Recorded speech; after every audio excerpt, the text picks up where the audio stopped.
নমস্কাৰ মই যোৱাকালি এটা পোষ্ট দিছিলোঁ এই আপোনাৰ যিবিলাক আমাৰ বৰ্তমান সমাজত ঘটি আছে সমাজত বুলি নকওঁ মই গোটেই দেশতে ফ্ৰড কেছ যিবিলাক হৈ আছে জালিয়াতিৰ কেছবিলাক এতিয়া আৰক্ষী বিভাগৰ তৰফৰ পৰা যিখিনি কৰিব পাৰে সিমানখিনিতো কৰিছেই প্ৰযুক্তি এতিয়া এনে এটা পৰ্যায়লৈ গুচি গ'ল গতিকে এইটো ৰোধ কৰা পুলিচৰ বাবেও সম্ভৱ নহয় যদি আমাৰ জনসাধাৰণ নিজে সজাগ নহয় আৰক্ষীক দুখ দি লাভ নাই আৰক্ষী প্ৰশাসনক এইটো দুখ দি লাভ নাই কিয় দুখ লাভ নাই কাৰণ এইটো ৰোধ কৰিবলৈ হ'লে আমি কিছুমান এপ বা ছফটৱেৰ কিছুমান আছে এইবিলাক আমি সম্পূৰ্ণৰূপে আঁতৰাই পেলাব লাগিব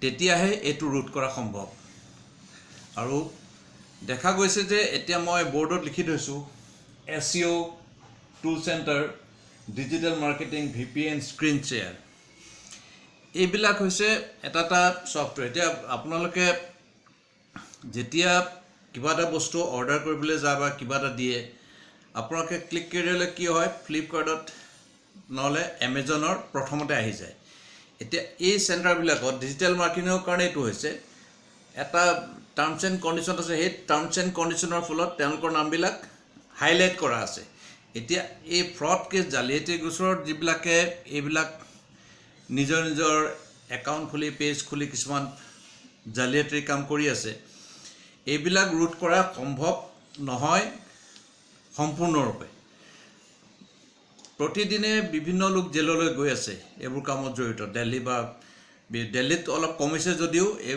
পশ্চিমবংগ বা তেনে চাইডে বিহাৰ এনেকুৱা চাইডে কিন্তু এইবিলাক কম হোৱা নাই বৰ্তমান বাঢ়িছে কিয়নো বাঢ়িছে আজিকালি এটা পেজ খোলাটো অতি সহজ হৈ পৰিল আৰু এই যিবিলাক ডাটা তেওঁলোকে সংগ্ৰহ কৰে এজন কাষ্টমাৰৰ বা গ্ৰাহকৰ বেংকে হওক বা মোবাইল চেণ্টাৰে হওক এতিয়া এইবিলাকত সেইবিলাক প্ৰতিষ্ঠানৰ কোনোবাও আওপকীয়াকৈ হওক বা পৰোক্ষভাৱে হওক জড়িত হৈ থাকে এজন হ'লেতো থাকিবই নহ'লে ইমানখিনি ডাটা সংগ্ৰহ কৰা এইসকলৰ পক্ষে সম্ভৱ নহয় আৰু এই চিম কাৰ্ড ব্লক বা ATM কাৰ্ড ব্লক মোৰ চিম কাৰ্ড ব্লক হওক বা ATM কাৰ্ড ব্লক হওক তোমালোকৰ কি দৰকাৰ ঠিক আছে চিম কাৰ্ড ব্লক হ'ল ATM ব্লক হ'লে তোমালোকে আগতীয়াকৈ কেনেকৈ গম পালা এইখিনি বিভিন্ন প্ৰশ্ন আমাৰ তেওঁলোকৰ জালিয়াতি জালখন এনেকুৱাকৈ পেলায় যিটো সময়ত তেওঁলোকে ফোন কৰে সেই সময়ত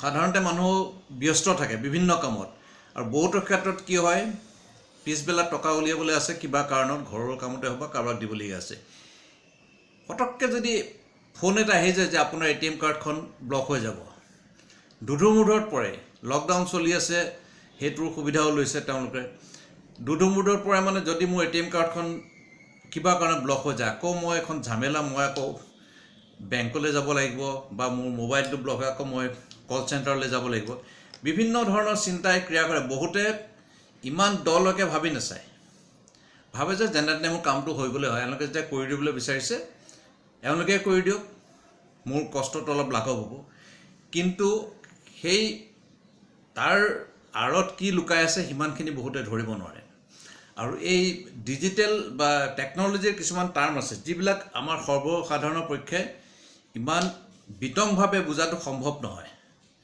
কাৰণ এইটো এটা সম্পূৰ্ণ বৈজ্ঞানিক পদ্ধতি তাৰ লগত বহুত কথা জড়িত থাকে সিমানখিনি আমি বুজি নাপাওঁ বেছিভাগে তাৰ কাৰণে অধ্যয়নো কৰিবলগীয়া হৈছে এতিয়া কথাটো কৈছে এতিয়া ডেল এইটো যি কয় এইবোৰ হৈছে ডেল হৈছে মাল্টিনেশ্যনেল কোম্পানী তেওঁলোকৰ লগত এতিয়া বাহিৰত UK কি হয় তেওঁলোকৰ কেতিয়াবা লেপটপ কিবা কাৰণত যে বেয়া হয় তাৰ ওপৰত তেওঁলোকে যোগাযোগ কৰে লেপটপটো ঠিক তেওঁলোকৰ কাৰণে ৰিম'ট এক্সেছ কৰি পেলাই তেওঁলোকে পাৰ্মিশ্যনটো দিয়ে ইভেন পাছৱৰ্ডো কৈ দিয়ে কিন্তু তাতো এটা কথা আছে কোম্পানীত সেই মানুহজনে লেপটপটো ৰিম'ট এক্সেছ কৰি ঠিক কৰি দিব লৈছে হয় কিন্তু কথাটো হ'ল কি সেই বিসংগতিখিনি আঁতৰাবলৈ দিলেও পাছৱৰ্ড দিলেও কিন্তু কোম্পানীত এনেকুৱা এটা প্ৰচিডিঅ'ৰ আছে চাপ'জ মই কৰি আছোঁ মই কি কৰি আছোঁ তেখেতৰ সেই লেপটপটো লৈ মোৰ সম্পূৰ্ণ ৰেকৰ্ডিং হৈ আছে মোৰ কৰ্মকাণ্ড গতিকে তাত ফ্ৰড কেছ কৰিব নোৱাৰে কিন্তু এই টেকনিকটো তেনেকুৱা হেকাৰৰ কথাটো কৈছোঁ এতিয়া এইসকলৰ এতিয়া হেকাৰ অথেণ্টিকেলি তেওঁলোকে কামখিনি কৰিছে। এতিয়া আনএথিকেল হেকাৰ, এথিকেল হেকাৰ, এতিয়া দুটা ভাগত বিভক্ত হৈ গ'ল। একেটা টেকন'লজি ভালখিনিও শিকিছে, বেলেগ মানুহ তাৰে দুটা ভাগত বিভক্ত হৈ গ'ল। এখিনি হৈ গ'ল এথিকেল, এখিনি হৈ গ'ল আনএথিকেল। এই আনএথিকেল হেকাৰখিনিয়ে এই যত যি এই জালিয়াতিৰ কামবিলাক কৰি আছে। এটা VPN বুলি এটা এৰি আছে। VPNটো পৰাপক্ষত অফ ৰখাই থোৱাই ভাল, কাৰণ এইটো হৈছে কি, আপুনি কোন, আপুনি কি কৰি আছে, আপুনি ক'ত আছে, অনলাইনত আপুনি কি কৰি আছে, সেই সময়ত সম্পূৰ্ণ গম পাই থাকে। গতিকে ছিকিউৰিটি ৰিজনৰ পৰা এইটো এক প্ৰকাৰ কামত হ'লে অফ কৰি থোৱাই ভাল। এটা স্ক্ৰীণ শ্বেয়াৰ, বহুতৰ ক্ষেত্ৰত কি হয়, স্ক্ৰীণ শ্বেয়াৰ কৰিবলগীয়া হয়। স্ক্ৰীণ শ্বেয়াৰ কৰিলে কি হয়, স্ক্ৰীণ শ্বেয়াৰত সম্পূৰ্ণ গুচি যায়। কেতিয়াবা উপায় নোহোৱাত পৰি স্ক্ৰীণ শ্বেয়াৰ কৰিবলগীয়া হয় কিছুমান ক্ষেত্ৰতে। স্ক্ৰীণ শ্বেয়াৰ পৰাপক্ষত নকৰাই ভাল। আৰু যেতিয়া আৰু আমাৰ মোবাইলতে হওক বা মেইলতে হওক বিভিন্ন ধৰণৰ লিংক আহি থাকে, কিবা অফাৰে হওক বা বিভিন্ন ধৰণৰ স্কলাৰশ্বিপ, ইঞ্চুৰেঞ্চ, কিবা কিবি, সেইবোৰ বেংকৰ ক্ৰেডিট কাৰ্ড, অমুক তমুক আহি থাকে। আৰু তেতিয়া কি হয়, আপোনাৰ যদি কিবা কাৰণত যদি আপুনি এক্সিডেণ্টেলি সেই লিংকটোত ক্লিক কৰি পালে, আপোনাৰ কিন্তু সন্দেহ হ'ল, লগে লগে আপুনি মোবাইলটো বা আপোনাৰ ডিভাইচটো, লেপটপটো অফ কৰি দিয়ক। লগে লগে 5-10 মিনিটৰ কাৰণে এইটো অফ কৰি ৰাখক, ডিছকানেক্ট কৰি দিয়ক। লগে লগে লিংকটোৰ লগত ডিছকানেক্ট হৈ যাব। আৰু সেইদিনাখন এজন চিকিৎসকৰ 12 লাখ টকা সৰকাই নিলে। এতিয়া বেংকৰ এটা লিমিটেশ্যন থাকে যে একেবাৰতে ইমানখিনি টকা ট্ৰেনজেকশ্যন কৰিব নোৱাৰে, বা ATMতো এটা লিমিটেশ্যন থাকে। কিন্তু পাছত যিখিনি গম পালোঁ, ডক্টৰজনৰ লগত যি লিংক লগাইছিলে তেখেতৰ অলমষ্ট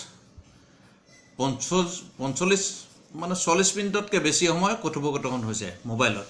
সেই কথা পাতি থাকোঁতেই তেওঁলোকে তেওঁৰ সকলো ডাটা লৈ গৈ আছে। এতিয়া কথা হ'ল কি, এতিয়া সেইদিনাখন অসমৰ আৰক্ষী বিভাগৰ তৰফৰ পৰা 155260 নম্বৰ দিছে। যদি কোনো ধৰণৰ জালিয়াতিৰ ঘটনা হয়, এই নম্বৰটোত 24 ঘণ্টাৰ ভিতৰত জনাবলৈ দিছে। ফোন কৰি বা য'ৰ পৰাই হওক ডিটেইলছ দি পেলাই জনাবলৈ দিছে। আৰু 24 ঘণ্টাতকৈ দেৰি হ'লে মানে ফলাফল আশা কৰি লাভ নাই। এতিয়া কথাটো হ'ল কি, ফলাফল আশা কৰি লাভ নাই হয়, কিন্তু এই নাম্বাৰটো দিলেও আপোনালোকে ক'ব নোৱাৰে যে 100%, 100% আপোনালোকে ৰিজাল্ট পাব। কিয়নো এই ছিষ্টেমটো এতিয়া এনেকুৱা হৈ গ'ল, ইয়াতে থাকিও সেইদিনাখনো মই কৈছোঁ, মই ইয়াতে থাকি মোৰ ফোনৰ কোডটো বিদেশৰ কোনোবা এখন দেশৰ কোড লগাই দিব পাৰোঁ। যেনেকৈ 0+9 যেনেকৈ আমাৰ ইয়াৰ হয়, এতিয়া 0+44 সেইটো ফৰেনৰ নাম্বাৰ কোড, সেই কোডটো লগাই দিব পাৰি। আৰু দিনটোত যদি এই এনেকুৱা জালিয়াতি গোচৰ কৰাবিলাকে 100জন মানুহকো ফোন কৰে, সেই ব্যস্ততা মানে এটা ব্যস্ত থকা সময়খিনিত 100জনৰ ভিতৰততো 15জনে কবলত পৰিব। 15জনৰ পৰা যদি 1 লাখ টকাকৈও নিয়া যায়, দিনটোত 15 লাখ টকা। আৰু এই তেওঁলোকৰ আগতে যিবিলাক আমাৰ ইণ্টাৰনেট কেফে আছিলে বাহিৰত বা য'তেই হওক সমগ্ৰ ভাৰততে, সেই কেফেবিলাকত যিবিলাক ডিভাইচ আছিলে সেইবিলাক ধৰক এতিয়া ইণ্টাৰনেটৰ প্ৰসাৰ হোৱাৰ লগে লগে ইণ্টাৰনেট কেফেবিলাক অলমষ্ট নোহোৱা নিচিনা হৈ গ'ল। গতিকে সেইবিলাক লৈ কিছুমানে কৰিছে কি, ঘৰতে সেই এটা ছেটআপ বহুৱাই লৈছে। এই যিবিলাক হেকাৰ, আনএথিকেল হেকাৰ, এইবিলাকৰ লগত এটা কণ্ট্ৰেক্ট থাকে যে 30% মানে যিটো পইচা জালিয়াতিয়ে সৰকাব, 30-70 বা 40-60 এটা তেওঁলোকৰ মাজত চাগে বুজা পৰা থাকে। গতিকে সেইকাৰণে পুলিচে আৰক্ষীয়ে সম্পূৰ্ণৰূপে তথ্য উদ্ঘাটন কৰিব নোৱাৰে। আৰু একাউণ্টবিলাক বেলেগ বেলেগ ব্যৱহাৰ কৰে প্ৰতিবাৰতে। আৰু মোবাইল নাম্বাৰ যিবিলাক দিয়ে, এতিয়া BSNLৰ বুলি কয়, এতিয়া আমি যিটো নাম্বাৰৰ পৰা ফোন কৰে, কিবা চিম কাৰ্ড ব্লক বা ATM কাৰ্ড ব্লক, এতিয়া www.airtel বা BSNL.com মাৰি পেলাই আমি তাত চাব লাগে, www.airtel.com বা www.bsnl.com চেক কৰিব লাগে যে যিটো নাম্বাৰৰ পৰা ফোনটো আহিছে সেইটো ৱেবছাইটত আছেনে নাই। আৰু OTP স্ক্ৰীনশ্বট ৰিম'ট শ্বেয়াৰিং এইবিলাক মানে পৰাপক্ষত খুব সাৱধান হ'ব লাগে কোনো ক্ষেত্ৰতে। আৰু এতিয়া ধৰক আমি শ্বপিং মলত যাওঁ বা ডিজিটেল মাৰ্কেটিঙৰ ফলত আমাৰ কি হয়, আমি বহুত কথা ক'ব নোৱাৰাকৈ আমাৰ ফোন নাম্বাৰ দি দিওঁ বা কিছুমান কথা কৈ দিওঁ। সেইবিলাকৰ পৰাও আমাৰ ডাটা বহুত সংগ্ৰহ কৰি লয় এই হেকাৰবিলাকে। আৰু প্ৰতিটো প্ৰতিষ্ঠানতেই কোনোবা নহয় কোনোবা এজন জড়িত থাকিবই লাগিব, নহ'লে ইমানখিনি ডাটা কেনেকৈ পাব পাৰে। গ্ৰাহকৰ ডাটা পোৱাটোতো সম্ভৱ নহয়। আৰু এইখিনি আচলতে আমাৰ দোষ। এতিয়া আমি নিজে সাৱধান হ'ব লাগিব। আৰু আগতেও কৈছোঁ, প্ৰশাসনক বা আৰক্ষীক দোষ দি লাভ নাই। এই প্ৰযুক্তি এনেকুৱা ধৰণে প্ৰসাৰ লাভ কৰিলে, এনেকুৱা হৈ গ'ল গোটেই পৃথিৱীখন ডিজিটেল মাৰ্কেটিঙৰ ফলত। গতিকে এইটো কেতিয়াও আমি যে সম্পূৰ্ণৰূপে ৰোধ কৰিব পাৰিম বা ইয়াৰ পৰা বাচিব পাৰিম, সেইটো আশা নকৰাই ভাল। এটাই উপায় আছে, আমি প্ৰতিটো খোজতে নিজে সজাগ হ'ব লাগিব। কোনোবাই আমালৈ অচিনাকি কাৰোবাৰ পৰা ফোন আহিলে, আজিকালি LICটো ফ্ৰড হ'ব পাৰে, এইটো ক'লোঁ। এতিয়া লোন দি থাকে, এতিয়া আজি আহিছে লিংক, মোক এতিয়া স্কলাৰশ্বিপ দিছে এইটো বয়সত। এই বিভিন্ন ধৰণৰ আজে বাজে লিংক কিছুমান নেটত আহি থাকে। গতিকে সেইবিলাকত খুব চাই চিতি ক্লিক কৰিব লাগে। আৰু সন্দেহ হ'লে আপোনাৰ যে বেংক সম্বন্ধীয় বা কিবা হয়, তেতিয়া আপুনি ডাইৰেক্ট বেংকলৈ যোৱাই ভাল। তাত ক্লিক কৰাতকৈ আপুনি ডাইৰেক্ট বেংকলৈ গৈ বা সেই য'ত আপোনাৰ ট্ৰেনজেকশ্যনৰ কথা কৈছে, আপোনাৰ যদি সেইটোৰ লগত কিবা যোগাযোগ আছে, আপুনি তালৈ যোৱাই ভাল সেই লিংকটোত ক্লিক কৰাতকৈ। আৰু আগতেও আকৌ পুনৰবাৰ কৈছোঁ, কিবা যদি অসাৱধানবশতঃ কোনোবা লিংকত আপোনালোকে ক্লিক কৰি পায়, লগে লগে ফোনটো অফ কৰি দিব। অন্ততঃ 5-10 মিনিটৰ কাৰণে ফোনটো অফ কৰি ৰাখক। এতিয়া আমিবিলাক এনেকুৱা হৈ গ'লোঁ যেন ফোনটো নহ'লে আমাৰ নহ'বই।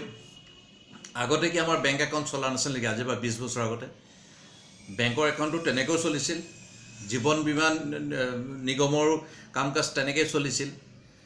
আমি বহুত ক্ষেত্ৰত মানে এলেহুৱা হৈ গ'লোঁ, পংগু হৈ গ'লোঁ। আমাক চব বস্তু মানে সহজতে লগা হ'ল। সেই সহজতে লগাৰ আজি এই সহজতে বিচৰাৰ ফলটো ভোগ কৰিবলগীয়া হৈছে এই জালিয়াতি কৰাসকলৰ এইবোৰ কৰ্মকাণ্ডৰ কাৰণে।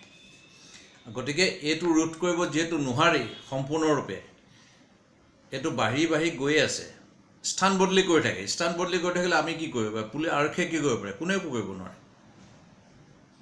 গতিকে ৰাইজ সম্পূৰ্ণৰূপে নিজে সজাগ হ'ব লাগিব এই ক্ষেত্ৰত।